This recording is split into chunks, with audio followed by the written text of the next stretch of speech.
कारण काली भुवनेश्वर को 150 टैंकर आसी कटक को 76 टैंकर तेल आसी सबु सहर को आम तेल जीवार व्यवस्था करेल कौन प्रकार प्रोब्लेम ना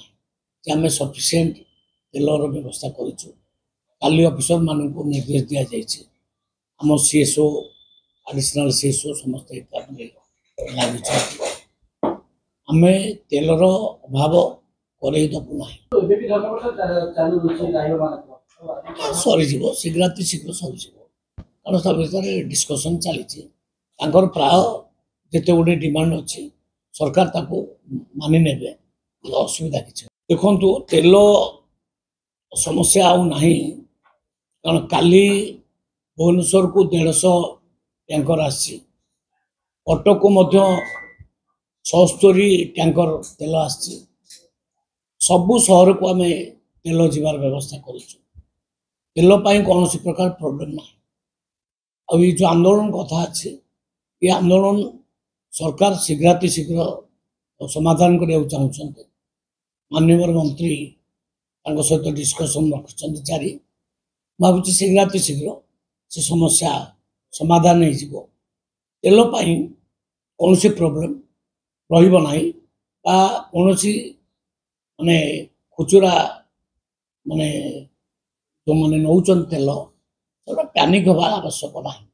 पैनिक माने समय ना तेल सफिशिएंट मिलूँ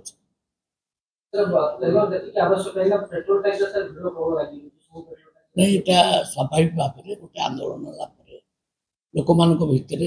आसे ना तेल मिल न मिल कि रखीदे अधिक रखीदे ये हूँ कथा किंतु मोर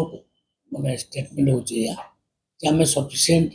तेलर व्यवस्था करी ऑफिसर मान को निर्देश दि जाए आम सीएसओ एडिशनल सीएसओ समस्त लगे आम तेलर अभाव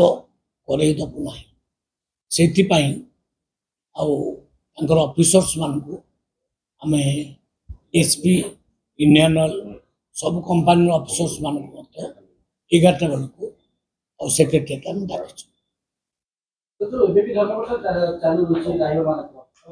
सरीज शीघ्र शीघ्र सरीज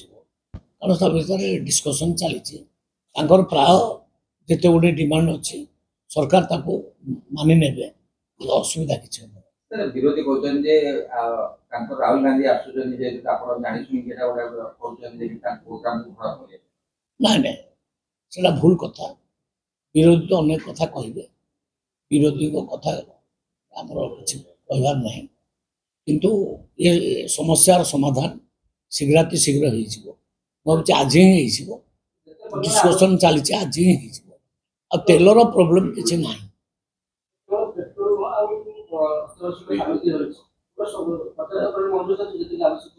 पूरा मौजूद अच्छी अत्यावश्यक जिनस सबुठी मौजूद अच्छी जदि ये समस्या को लेकिन किए कला बजारी करे किए असुविधार पकेबा चेष्टा करे सरकार को आमर मान अधिकारी मान को निर्देश दि जाए कड़ा दृष्टि रखिंट अधिकारी माने दृढ़ कार्यानुष्ठान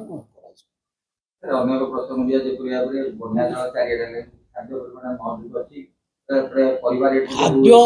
सफिशिएंट मौजूद अच्छी 15 लाख मेट्रिक टन चाउल आम पाखे मौजूद अच्छी बहुत चाउल अच्छी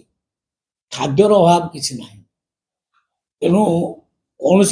प्रकार परिस्थिति को सामना करने सरकार संपूर्ण प्रस्तुत अच्छे पानी कहतु ना मु तो समस्त को निवेदन करी कहीं पैनिक कहतु ना तेल आराम से जातु टांकी मान को तेल पकातु तेल आम जोगे देचु सफिशिएंट तेल जोगे देचु आसंता 11 तारीख दिन बरमुंडा पड़िया ठारे श्रीयुक्त राहुल गांधी जी मल्लिकार्जुन खड़गे जी और वेणुगोपाल जी आपण मान को उद्बोधन करेंगे यही सभा व्यापक संख्यार योगदान करने को निवेदन।